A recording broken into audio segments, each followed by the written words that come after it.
Assalamualaikum warahmatullahi wabarakatuh. Saat ini kita akan membahas tentang isu dan tree analisis yang akan dipergunakan di dalam membuat rancangan aksi perubahan oleh peserta pelatihan kepemimpinan pengawas. Sebelumnya, saya memperkenalkan diri dulu. Nama saya Dr. Antus Faris Ihsan MSI. Saya adalah Widya Iswara Ahli Utama pada BPSDMD Provinsi NTB. Ya, profil saya adalah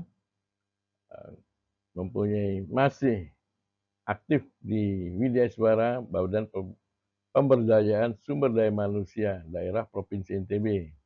Ya, sudah pangkat, sudah puncak ya, kemudian jabatan juga seperti itu ya. Widya Iswara Ahli Utama. Selanjutnya ada beberapa teknik analisis manajemen yang dipergunakan kita untuk ya menapis semua permasalahan yang ada di tempat kita, yaitu pertama adalah APKL, kemudian ada USG, analisis pohon, Fishbone, SWOT, PMPK. Selanjutnya ada lagi Full Price Analysis, Leavitt Model, Likert System Analysis, Open System Theory, Wasteboard, Six Box Model, Congruency Model for Organization Analysis, McKinsey 7 Framework, Teach Technical Political Culture Framework. Untuk menilai organisasi, digunakan beberapa alat analisis manajemen yang bisa dipakai. Ya, kita pilah dulu berdasarkan kegiatan dan alat analisisnya. Untuk kegiatan analisis peta kekuatan, maka alat analisisnya adalah SWOT ya, dan FFA atau Full Price Analysis. Yang kedua, identifikasi persoalan kegiatannya, kemudian alat analisisnya adalah kita bisa menggunakan brainstorming dan check sheet. Untuk kegiatan analisis klasifikasi, maka alat analisisnya adalah stratifikasi. Untuk kegiatan analisis penilaian, maka alat analisisnya adalah skala nilai. Kemudian untuk kegiatan analisis pemilihan faktor kunci atau masalah, kita bisa menggunakan diagram Pareto, komparasi, atau USG. Kemudian kegiatan analisis penelusuran masalah dan sebab akibat, maka kita pergunakan alat analisisnya adalah pohon masalah, Fishbone, causal map. Ya. Kemudian untuk penilaian alternatif, ya, kita pergunakan alat analisis cost benefit theory, tapisan. Ya. Kemudian untuk kegiatan analisis rencana aksi, maka alat analisisnya adalah POW N1B. Ya. Pengenalan isu atau isu itu kalau berdasarkan modul adalah sebagai suatu masalah atau sebuah pokok persoalan yang dikedepankan atau dikemukakan untuk ditanggapi oleh pihak terkait. Kalau berdasarkan KBBI tahun 97 adalah masalah yang dikedepankan untuk ditanggapi dan sebagainya. Ya. Kemudian bagaimana untuk mempermudah pemahaman dalam pembelajaran ini, maka kita pakai isu itu adalah keresahan yang dirasakan oleh masyarakat ya, yang kita layani, yang berada di wilayah kerja instansi kita. Nah, ini saya pakai seperti ini supaya memudahkan ya biasan arti di luar ya, biasan arti isu yang di luar supaya kita fokus pada pemahaman tentang isu yang ada yang kita akan analisa ini. Ya. Penggunaan isu ya, bisa untuk diskusi ya, atau untuk dibicarakan ya, nah, seperti itu. Kemudian bisa untuk dihindari dengan kita mengetahui ada isu, maka kita bisa menghindarinya.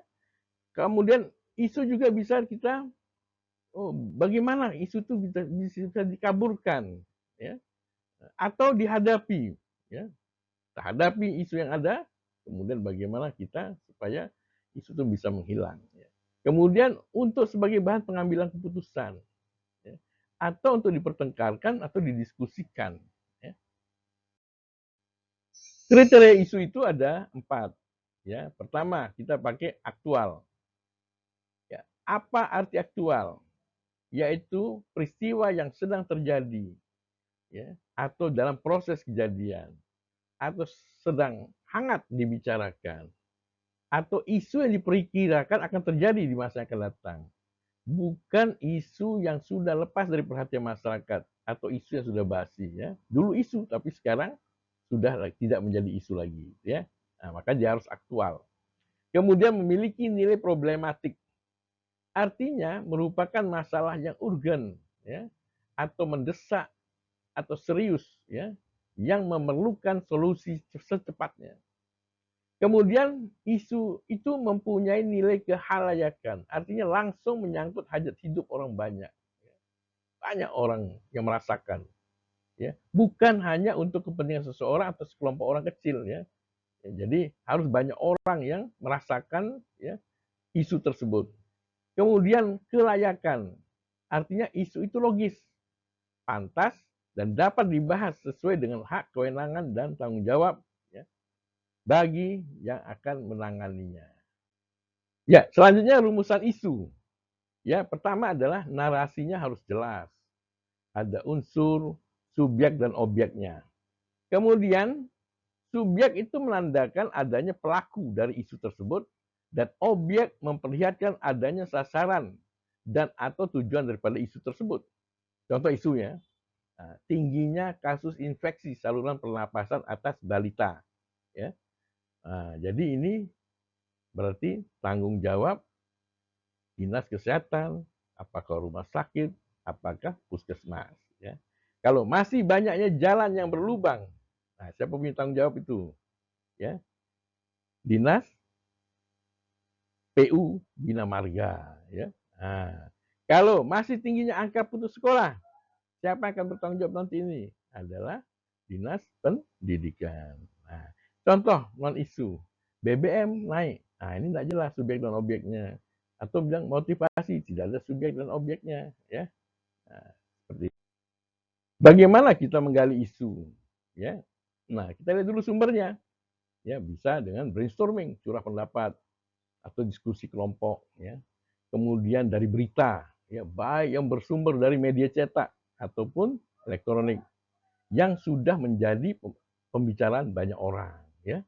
Kemudian bisa juga dengan tema, ya, biasa sudah dirumuskan oleh penyelenggara diklat.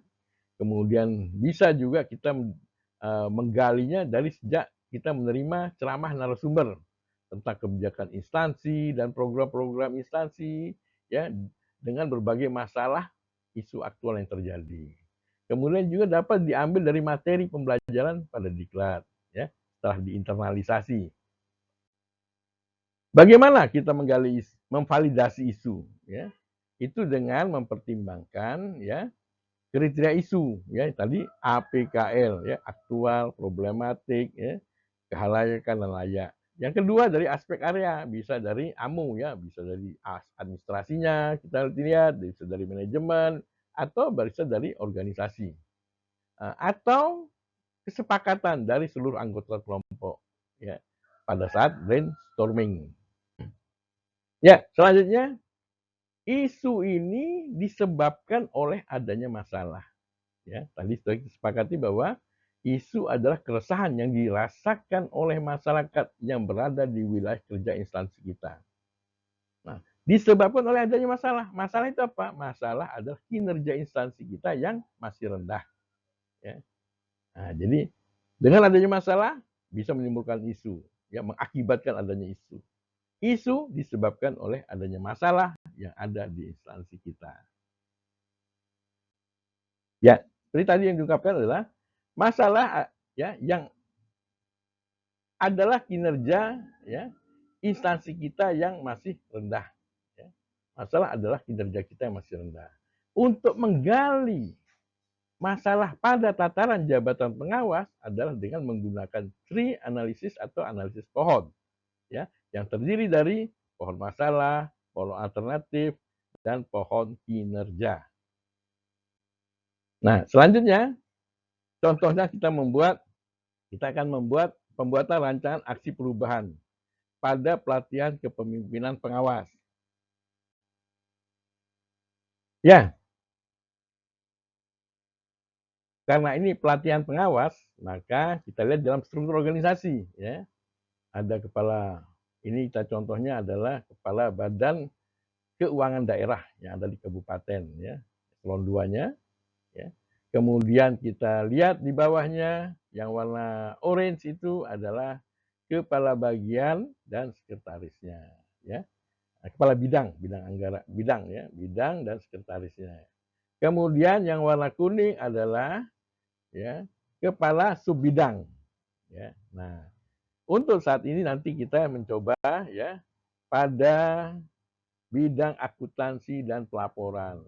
Ada subbidang, ya, pada subbidang akuntansi 3.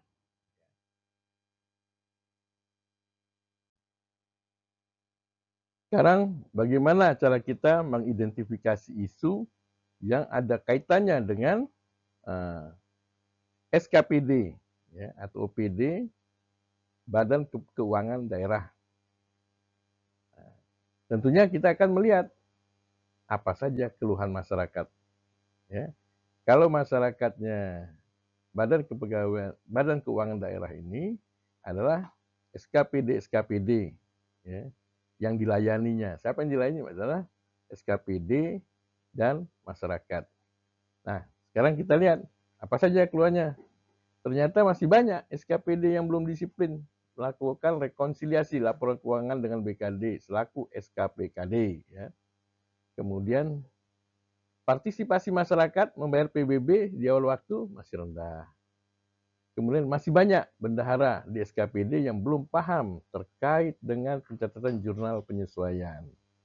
Ya. Nah, ini adalah isu yang berkaitan dengan Badan Keuangan Daerah. Ya.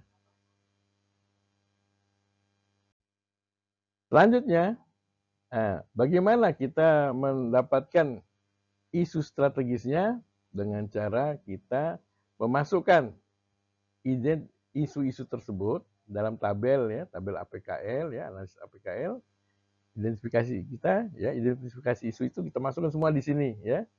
Nah, kita masukkan semua di sini, sama persis, ya. Nah, kemudian kalau kita kerjakan semua kan kita terbatas biaya, waktu, dan tenaga. Oleh karena itu, kita cari isu prioritasnya dengan menggunakan analisis APKL.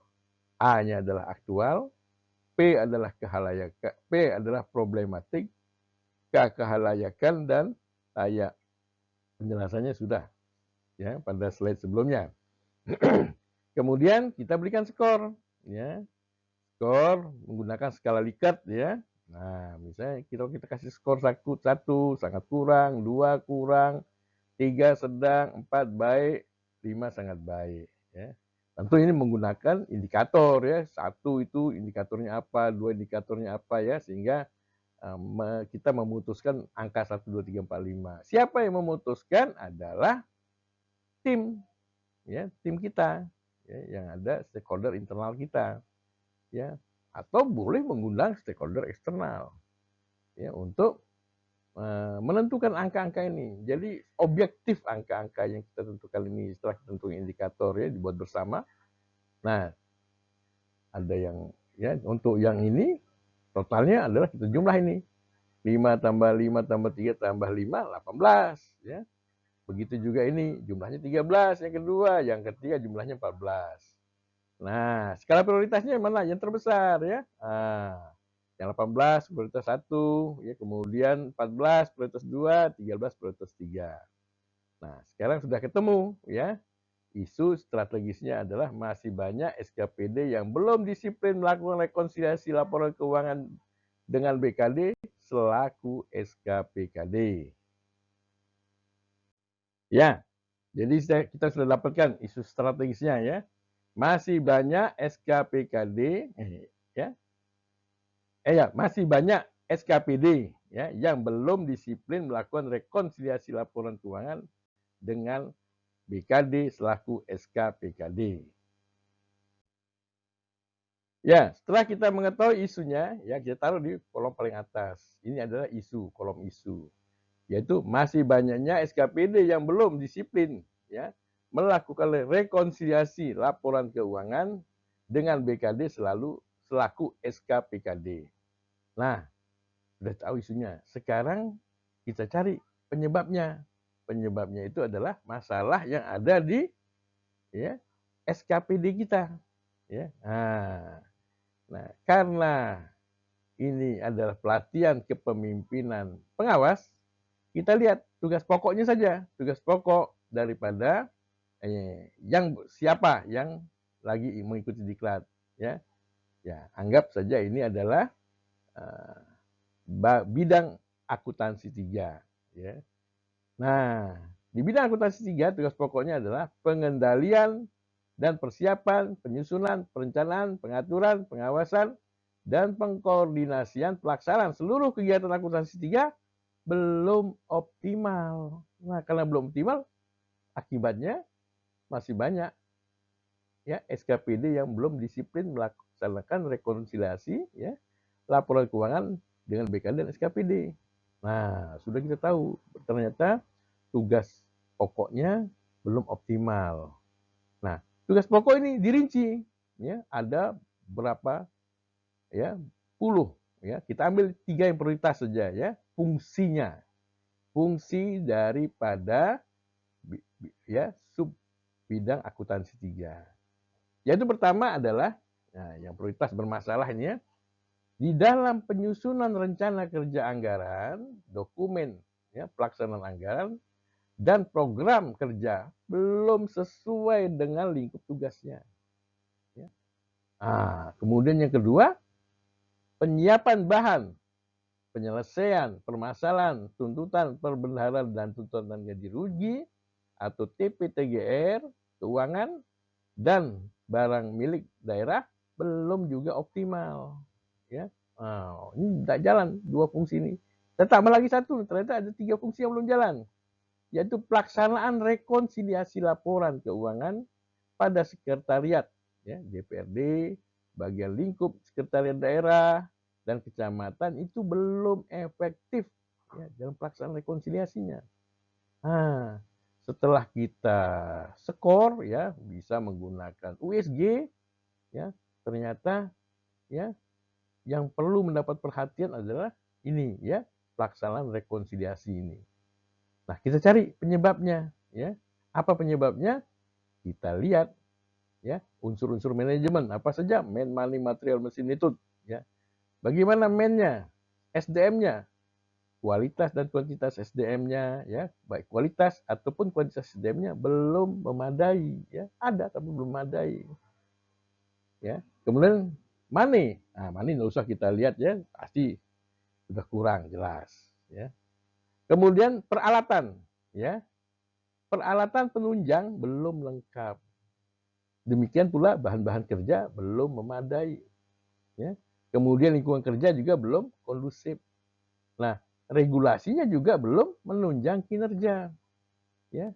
Setelah kita skor juga, ya, sama dengan tadi, mungkin kita pakai alat analisis lainnya, jangan sama tadi USG sudah, mungkin kita pakai Carroll, ya, atau teori lapisan McNamara, ya. Terpilihlah ini, ya, regulasi belum menunjang kinerja, ya. Nah, sekarang bagaimana caranya kita, ini kan kalimatnya semua negatif. Bagaimana supaya dia menjadi positif? Ya, tadi analisis pohon masalah semua kalimatnya adalah negatif, ya. Nah, sekarang kita menggunakan analisis pohon alternatif. Ya, kita jadikan semua positif, ya. Semua yang negatif di analisis pohon masalah. Mulai dari isunya. Ya, tadi isunya negatif, sekarang kita jadikan positif, ya. Di mana isu yang positif adalah seluruh SKPD sudah efektif melaksanakan rekonsiliasi laporan keuangan dengan BKD selaku SKPKD. Wah, kok bisa?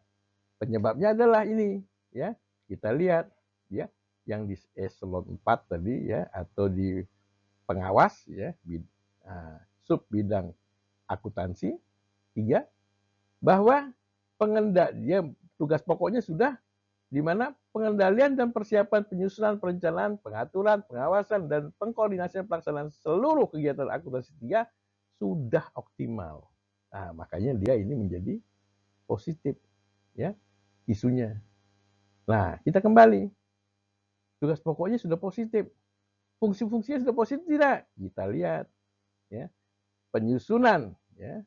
Nah, ini fungsi-fungsinya, ya. Nah, fungsinya adalah penyusunan rencana kerja anggaran, dokumen anggaran, LKA, DPA, dan program kerja sudah sesuai dengan lingkup tugasnya. Kemudian, selanjutnya fungsi yang mana lagi yang sudah positif? Nah, selalu disiapkan bahan penyelesaian permasalahan, tuntutan perbenaran, dan tuntutan ganti rugi atau TPTGR keuangan dan barang milik daerah. Nah, jadi sudah disiapkan semua bahan-bahan penyelesaiannya. Nah, positif dia. Ini juga positif, ya. Di mana terlaksananya rekonsiliasi laporan keuangan pada sekretariat DPRD, bagian lingkup sekretariat daerah dan kecamatan. Sudah terlaksana rekonsiliasinya, ya. Nah, kemudian juga disebabkan oleh, nah ini fungsinya ini jalan yang terpilih ini, ya. Nah, dia jalan kenapa? Karena unsur-unsur manajemennya juga sudah positif. Kita lihat unsur bagaimana kualitas sumber dan kuantitas sumber daya manusia sudah memadai, ya, SDM-nya. Kemudian peralatan penunjang sudah lengkap, kemudian bahan kerja sudah memadai, ya. Kemudian lingkungan kerja sudah kondusif dan tersedianya regulasi penunjang kinerja. Ya, jadi dengan tersedianya regulasi penunjang kinerja, maka fungsinya terlaksana rekonsiliasi ini juga, ya, sudah terlaksana. Karena sudah terlaksana fungsinya, maka tugas pokoknya yaitu pengendalian, persiapan, penyusunan, perencanaan, pengaturan, pengawasan, dan koordinasi pelaksanaan seluruh kegiatan tugas 3 sudah optimal. Kalau sudah optimal, isunya juga menjadi hilang, yaitu di mana seluruh SKPD sudah efektif melakukan rekonsiliasi laporan keuangan dengan BKD dan selaku SKPKD. Oke. Ya, selanjutnya dari analisis pohon alternatif tadi, sekarang kita ambil yang terpilih semua, ya. Nah, di mana seluruh, ya, SKPD sudah efektif melakukan rekonsiliasi laporan keuangan dengan BKD selaku SKPKD, ya. Mengapa sudah efektif? Disebabkan oleh karena, ya, pengendalian dan persiapan penyusunan perencanaan, pengaturan, pengawasan, dan koordinasi pelaksanaan seluruh kegiatan khusus 3 sudah optimal, ya. Jadi tugas pokok eselon 4-nya atau pengawasnya sudah optimal, ya. Dia sudah optimal tugas pokoknya disebabkan oleh fungsinya, di mana terlaksananya, ya, fungsinya juga sudah jalan, di mana terlaksananya rekonsiliasi laporan keuangan pada sekretariat DPRD, bagian lingkup sekretariat daerah dan kecamatan, ya, sudah terlaksana rekonsiliasinya. Mengapa terlaksana? Karena tersedianya regulasi penunjang kinerjanya sudah ada. Nah, apa saja kegiatannya, ya? Kita lihat apa saja kegiatannya sehingga tersedianya regulasi penunjang kinerja itu ada, yaitu, ya. Nah, pertama, kegiatannya monitoring serta evaluasi terhadap penyusunan berita acara rekonsiliasi dan laporan keuangan SKPD, ya. Nah, sudah lakukan. Kemudian, ya, ini yang akan dilakukan kegiatannya, ya. Makanya ini tersedianya penunjang kinerja. Karena ada kegiatan, ada 5 kegiatan, yaitu monitoring dan evaluasi, ya, terhadap penyusunan berita acara, ya, rekonsiliasi dan laporan keuangan. Selanjutnya penyusunan, ya, surat edaran sekretaris daerah terkait rekonsiliasi laporan keuangan SKPD, ya. Ada SE, surat edaran Sekda. Kemudian penyusunan panduan, ya, penyusunan jurnal, ya, penyesuaian persediaan sebagai petunjuk dalam melaksanakan proses penjurnalan. Kegiatan keempat, penyusunan buku kendali rekonsiliasi melalui, ya, Excel untuk mencatat SKPD yang telah menyerahkan berita acara rekonsiliasi bulanan. Kemudian kegiatan kelima adalah penyimpanan data rekonsiliasi berbasis Google Drive untuk mendukung efisiensi, ya, dan memudahkan dalam proses pencairan data. Ya. Nah, bila 5 kegiatan ini dijalankan, ya, kalau unsur-unsur manajemen ini, maka tersedianya regulasi penunjang kinerja, ya. Kalau tersedia regulasi penunjang kerja, maka terlaksananya rekonsiliasi laporan keuangan pada sekretariat DPRD, bagian lingkup sekretariat daerah, ya, dan kecamatan. Maka tugas pokoknya, ya, pengawas, yaitu tentang pengendalian persiapan penyusunan perencanaan pengaturan pengawasan pengorganisasian pelaksanaan seluruh kegiatan akuntansi 3 sudah optimal. Bila sudah optimal, maka seluruh SKPD sudah efektif melakukan rekonsiliasi laporan keuangan dengan BKD selaku SKPD. Ya, oke. Ya, berdasarkan analisis pohon alternatif tersebut, ya, di atas, didapatkan alternatif yang paling strategis adalah tersedianya regulasi penunjang kinerja.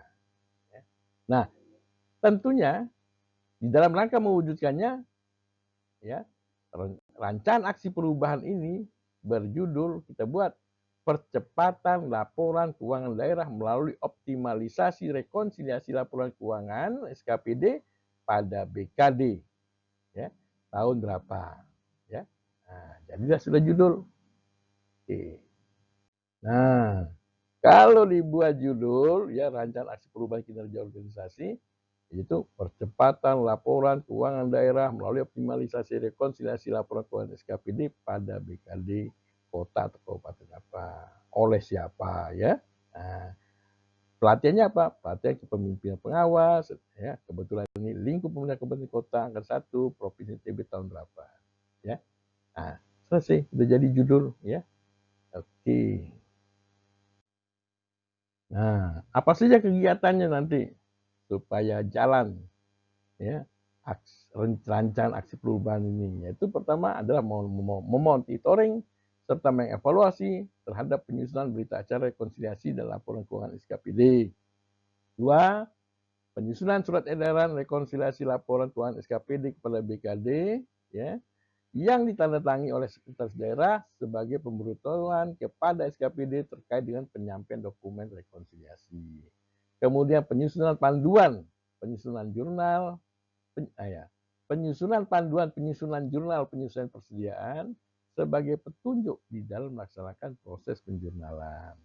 Yang keempat adalah penyusunan buku kendali rekonsiliasi melalui Excel, ya, untuk mencatat SKPD yang telah menyerahkan berita acara rekonsiliasi bulanan. Yang kelima kegiatannya adalah penyimpanan data rekonsiliasi berbasis Google Drive untuk mendukung efisiensi dan memudahkan dalam proses pencarian data. Ya, demikian sekilas tentang bagaimana kita membuat rancangan aktualisasi, ya, pada pelatihan kepemimpinan pengawas, ya. Semoga bermanfaat bagi semua.